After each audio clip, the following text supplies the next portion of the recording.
Beaucoup d'entre vous ont grandi avec ces images de publicité japonaises ou des programmes japonais avec menu W9 par exemple. Alors regardons tout de suite cette publicité étonnante. Dans cette publicité, on y découvre un jeune homme qui arrive dans une ville en tant qu'étudiant et il découvre que toutes les filles sont magnifiques. Lorsqu'il arrive dans son amphithéâtre, il se rend compte en prenant peur que toutes les filles ont une voix cassée, un peu comme si elles parlaient comme Garo.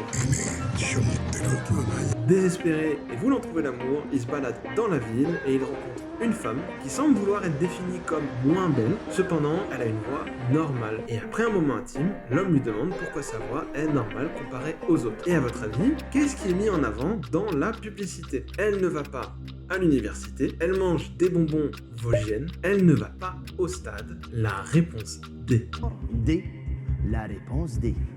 Eh bien, c'est qu'elle ne va pas au stade pour supporter l'équipe locale. Puis, on voit les jolies filles crier au stade, s'écorcher le gosier et les voix changer au fur et à mesure de filles. Ici, on est donc sur une publicité japonaise principalement diffusée en 2005, mais avec comme première diffusion en décembre 2004. On est donc sur une publicité pour le stade Ajinomoto, qui est le stade national, celui de plusieurs équipes de foot de Tokyo, une de rugby, et donc également les équipes nationales venant jouer dans ce stade. Donc, en soi, on est sur un très gros stade, l'équivalent en France du Stade de France, en Angleterre de Wembley, et de nombreux stades servant à des événements majeurs comme des concerts ou alors des matchs de gala. Mais alors, pourquoi cette pub? Car faire la publicité d'un stade, c'est assez particulier, surtout quand on met pas en avant une équipe locale. Et ce stade à Tokyo appartient majoritairement à l'entreprise Ajinomoto, qui est une entreprise japonaise, une multinationale dans l'agroalimentaire. On a donc certes un objectif premier de mettre en avant le stade japonais et l'ambiance qu'on peut y trouver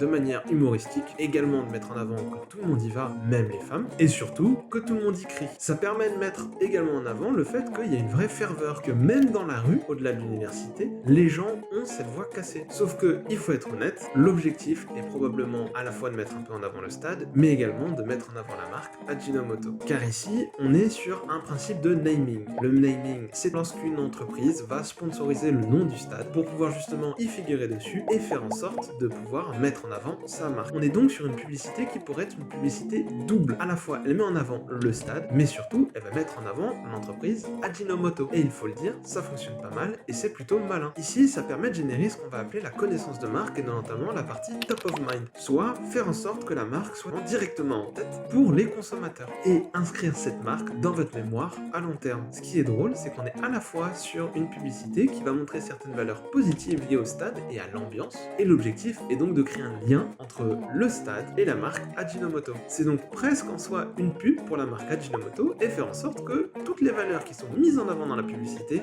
soient associées à la marque et non pas que au stade. Cette publicité est très bien exécutée. On est donc sur l'explication parfaite de pourquoi certaines entreprises vont faire un naming de stade, faire en sorte à la fois de rester dans la tête des gens, mais surtout de créer des valeurs uniques qui vont être liées à quelque chose, liées à une communauté, et faire en sorte que du coup, ça crée un sentiment d'appartenance à la marque en plus du stade ou de l'équipe locale. Et comment ils arrivent à faire cela? Tout simplement pour que tout le monde puisse s'identifier d'une certaine manière à la situation. Une personne qui est perçue comme étudiant, qui déménage dans une nouvelle ville pour aller faire ses études, il a un nouveau challenge et bien évidemment envie de pouvoir rencontrer plein de personnes, notamment des filles, et potentiellement l'amour. Sauf que, surprise, on ne s'attend pas à ce que toutes les filles aient les voix d'un biker venant de fumer 16 cigarettes d'un coup. Et lorsque la fille évoque qu'elle ne va pas au stade, cela génère le ton humoristique, avant de mettre en avant ces valeurs de communion qui se passent dans le stade. Ça peut presque, même si on pousse plus loin, générer cette impression de communion lorsqu'on va acheter des produits de la marque Ajinomoto. Ce qui est donc intéressant, ça va être comment la marque Ajinomoto va amener ces valeurs dans notre inconscient sur sa marque même. Et la publicité a également été très réussie et très saluée parce qu'elle a reçu plusieurs prix, notamment le Lion d'Or à Cannes et également les Cresta Awards. Et cela crée de la visibilité pour la marque, mais également pour l'entreprise l'ayant réalisé, Dentsu. Car en effet, l'entreprise l'ayant réalisé est directement associée à la publicité. Quand on trouve la vidéo en ligne, on voit que le nom Dentsu est directement mentionné dans le titre, et donc c'est très intéressant également pour Dentsu pour pouvoir aller chercher de nouveaux contrats, de nouveaux clients, et pouvoir utiliser cette publicité comme un case study, comme montrer leur savoir-faire. On est donc sur un chef-d'œuvre qui est extrêmement bien réalisé par une entreprise qui veut montrer son savoir-faire, et à la fois une entreprise qui optimise le naming du stade qu'elle a eu pour justement faire en sorte que des valeurs puissent être associé à sa marque en essayant de montrer une autre partie de son marketing,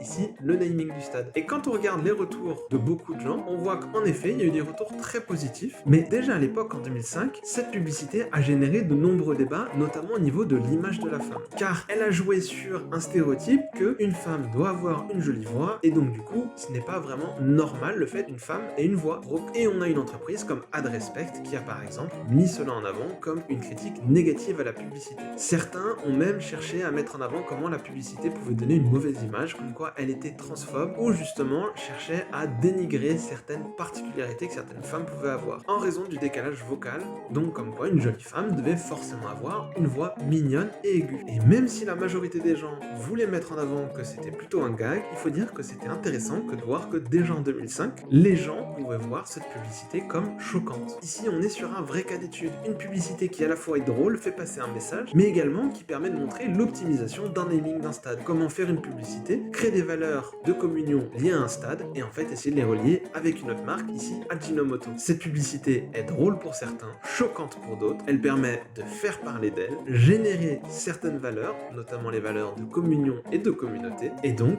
d'une manière détournée, de créer des valeurs pour une marque Ajinomoto. Et vous, est-ce que vous pensez que cette publicité allait trop loin? N'hésitez pas à dire dans les commentaires ce que vous en avez pensé. N'hésitez pas à partager si vous voulez voir d'autres publicités plus particulières analysées. Likez et abonnez-vous à la chaîne. N'hésitez pas à partager la vidéo si vous a plu. Et moi, je vous souhaite une excellente journée et je vous dis ciao. 自信を持ってる気はないや桜井先生だったらさセクハラじゃなくない例え胸触られてもセクハラじゃないわかるわかるご注文決まりですか？